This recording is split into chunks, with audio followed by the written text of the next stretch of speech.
अंकेश सिंह बघेल और मैं आपको यहाँ पे पढ़ा रहा हूँ पॉलिटी। जैसे कि कल हम लोगों ने देखा था कि कहाँ से राज्य व्यवस्था की शुरुआत हुई है, तो एक बार आपको थोड़ा सा रिवीजन करवा देता हूँ। क्या जैसे कि मैंने बोला था कि किसी भी सब्जेक्ट की शुरुआत जो होती है वो होती है राजनीतिक दर्शन से। तो उसी प्रकार से राजनीतिक दर्शन आया पहले, राजनीतिक दर्शन के बाद जब उसका प्रूफ मिला तो अपनी राजनीतिक विज्ञान आई, और राजनीतिक विज्ञान के बाद जो आया राज्य व्यवस्था आई। तो राजनीतिक दर्शन में हम लोग देखा था कि कुछ फिलोसफर थे जो उन्होंने ज्ञान दिया राज्य के बारे में। तो उनमें से सबसे पहले जो आया था वो आया था सुकरात के बाद प्लेटो, और प्लेटो के बाद जो आया था वो आया था अरस्तु, और अरस्तु को ही बोला जाता है राजनीतिक विज्ञान का जनक। इसके बाद हम लोग ने पढ़ा था राज्य व्यवस्था जो है दो चीज़ों से मिलकर बनी हुई, राज्य और व्यवस्था से।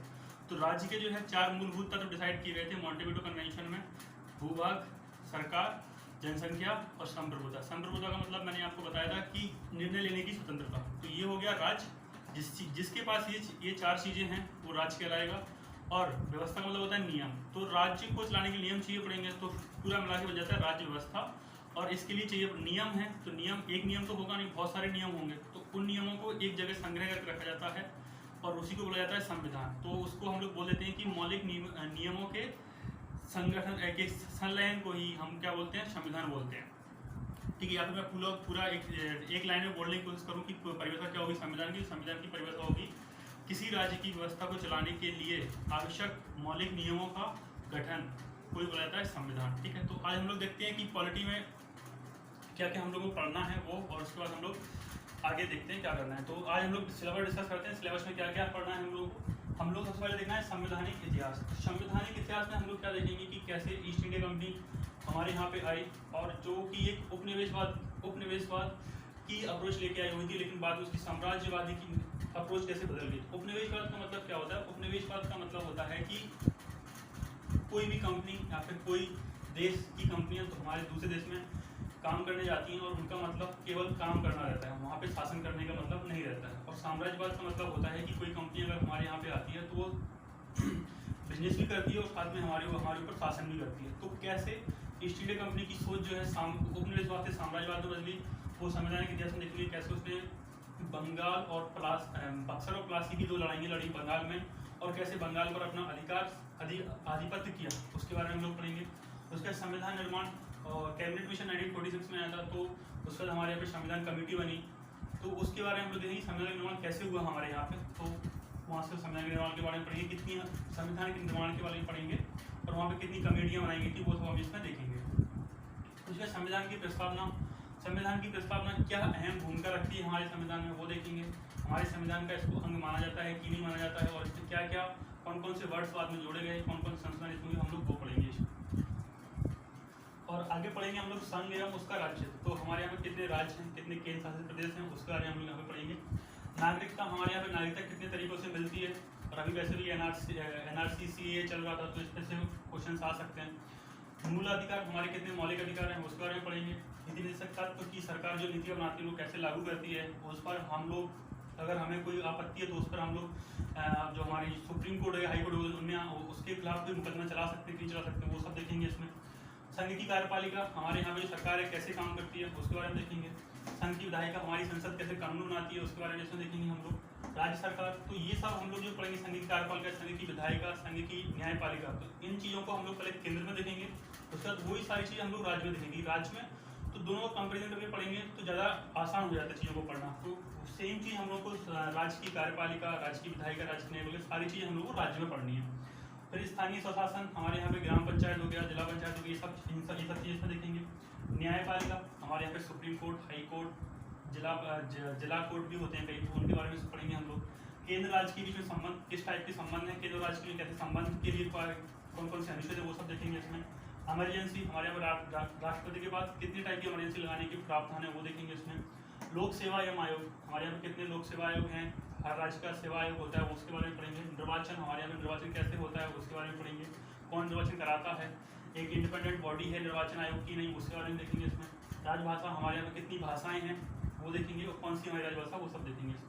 संविधान में संशोधन, अभी तक कितने संशोधन हो चुके हैं इसमें, वो देखेंगे हम लोग। और संविधान के भाग, अनुसूचियाँ कितनी हैं, और महत्वपूर्ण अनुच्छेद, तो ये सारे टॉपिक्स में हम लोग पढ़ने हैं।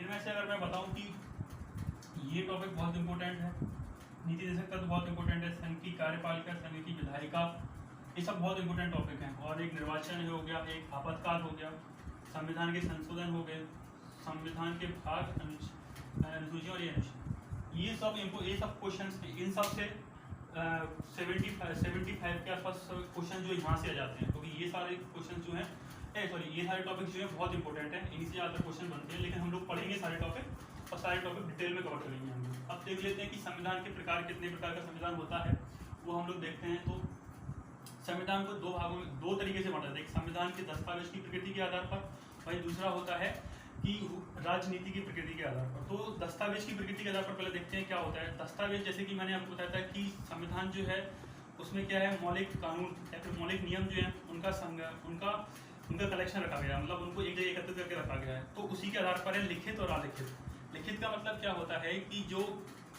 हमारे मौलिक कानून जो हैं, अगर उनको वो सारे कानून एक ही बुक में लिख लिए जाते हैं, मतलब जैसे मैंने बताया था, जैसे कि फॉर एग्जांपल नीति निषेध तत्व हो गए, मौलिक अधिकार हो गए, ये सब क्या है, फंडामेंटल राइट्स हैं। नीति निषेध तत्व हो गए और भी सारे फंडामेंटल राइट्स हैं, सभी को मिला के एक ही बुक बनाई जाती है, तो उसको बोला जाता है लिखित संविधान। और अलिखित का मतलब क्या होता है, जब जो हर मौलिक कानून या हर मौलिक नियम की एक अलग बुक होती है। जैसे कि नीति निषेध तत्व है, उसकी अलग बुक हो गई, और भी मैंने कोई भी एग्जाम्पल, जैसे कि मौलिक अधिकार है, उसकी अलग बुक होगी। तो सबकी अलग अलग बुक अगर रहती है तो उसको बोला जाता है अलिखित संविधान। ठीक है, इनके एग्जाम्पल बहुत इंपॉर्टेंट है। कुछ एग्जाम्पल मैं यहाँ पर ले रहा हूँ, उनको याद करना बहुत जरूरी है। भारत का संविधान लिखित संविधान है, अमेरिका का संविधान भी लिखित संविधान है। और कोई अगर ये पूछे कि सबसे पहला लिखित संविधान किसका है, तो वो अमेरिका का लिखित संविधान है। वहीं अलिखित संविधान की अगर मैं बात करूँ तो अलिखित संविधान में ब्रिटेन हो गया, कनाडा हो गया, न्यूजीलैंड हो गया, इजराइल हो गया, सऊदी अरब हो गया, तो इनकी क्या है, अलिखित संविधान हो गया। ठीक है, तो लिखित और अलिखित संविधान आपको क्लियर हो गया होगा। वहीं अगर मैं बात करूँ राजनीति की प्रकृति के आधार पर, राजनीति की प्रकृति के आधार पर दो टाइप के संविधान होते हैं। वैसे एक अर्थसंघीय भी होता है, उसके बारे में बाद में पढ़ेंगे। कोई ज़्यादातर बुकों में दो ही दिए रहते हैं, एकात्मक और संघीय। तो एकात्मक संविधान क्या होता है, एकात्मक संविधान का मतलब होता है कि वहाँ पे बस एक ही सरकार काम करती है। जैसे सेंट्रल, जैसे हमारे यहाँ सेंट्रल है, स्टेट गवर्नमेंट है, तो ऐसे देश जहाँ पे केवल सेंट्रल की गवर्नमेंट होती है, एक ही गवर्नमेंट होती है, या फिर मैं बोलूँ कि सारी शक्तियाँ केंद्र में ही नीत रहती हैं, उनको बोला जाता है एकात्मक संविधान। इसके एग्जाम्पल मैं लेता हूँ ब्रिटिश और फ्रेंच। वहीं मैं बात करूँ संघीय संविधान, संघीय संविधान में क्या होता है कि शक्तियों का विकेंद्रीकरण होता है। केंद्र में भी एक सरकार है, राज्य में भी एक सरकार है, तो ये क्या हो गया, संघीय संविधान हो गया। इसमें एग्जांपल है अमेरिका, कनाडा, ऑस्ट्रेलिया। मैं यहाँ पे भारत की बात नहीं करूँगा, क्योंकि भारत का संविधान को ना तो एकात्मक में रखा गया है, ना ही संघीय संविधान रखा गया, उसको अर्धसंघीय में रखा गया है। वो एक अलग मैटर, उसको हम लोग बाद में डिस्कस करेंगे। भारत का संविधान हम लोग पढ़ेंगे वहाँ पे। ठीक है, तो यहाँ पे और एक कुछ फैक्ट हैं वो हम लोग याद रखने पड़ते हैं। सबसे बड़ा संविधान किसका है, तो सबसे बड़ा संविधान भारत का है। अनुच्छेद के हिसाब से अगर मैं देखूंगा तो भारत का है, जिसमें 395 अनुच्छेद जब बनाए गए तब थे, और 395 उसी टाइम के हिसाब से लिखा हुआ है। शब्दों की संख्या के आधार पर भी देखेंगे तो भारत का ही संविधान है, जिसमें 1.5 लाख लगभग वर्ड्स हैं, लगभग। सबसे छोटा संविधान अगर मैं बोलूँ तो अमेरिका का संविधान जो है सबसे छोटा अनुच्छेद के हिसाब से, उसमें 7 ही अनुच्छेद हैं। और मैं बात करूँ शब्दों की संख्या के आधार पर तो मोनाको का, जिसमें 3814 वर्ड्स हैं, लगभग। और नया संविधान अगर कोई पूछेगा तो नया संविधान जो है वो है नेपाल का संविधान, जिसको लागू किया गया है 20 सितंबर 2015। तो यहाँ से क्वेश्चन बन जाते हैं। यहाँ पे एग्जाम्पल पूछ लेते हैं कि लिखित संविधान का कौन सा एग्जाम्पल है। ऐसे ऐसे लिख दिया कि लिखित संविधान कौन सा है इनमें से। एक देश, सारे देशों के नाम दे देंगे, एक भारत दे देंगे, और बकाया के इधर से डाल देंगे। तो आपको बताना है कि एक क्वेश्चन यहाँ से ऐसा बन सकता है, ऐसे यहाँ से एकात्मक और संघीय के ऊपर भी क्वेश्चन बन सकता है। उसी प्रकार से पूछ रहे सबसे बड़ा संविधान किसका है, अनुच्छेद के आधार पे, शब्दों की संख्या के आधार पे। उस सबसे छोटा भी पूछ लेगा कि अनुच्छेद के आधार पे कौन सा सबसे छोटा है, और शब्दों की संख्या के आधार पे कौन सा सबसे छोटा है। और नया भी पूछ लेगा कि सबसे नया किसका है, तो नया संविधान जो बनाया गया वो है नेपाल का 20 सितंबर 2015। तो यहाँ तक हम लोगों ने आज देखा है। कल हम लोग स्टार्ट करेंगे अपना संवैधानिक इतिहास, कैसे हमारे यहाँ पे ईस्ट इंडिया कंपनी आती है और कैसे बंगाल में वो शासन करती है, और पहले उसकी उपनिवेशवाद की नीति रहती है, लेकिन बाद में कैसे वो साम्राज्यवादी नीति में बदल जाती है। आज के लिए इतना ही, कल हम लोग कंटिन्यू करेंगे। Thank you.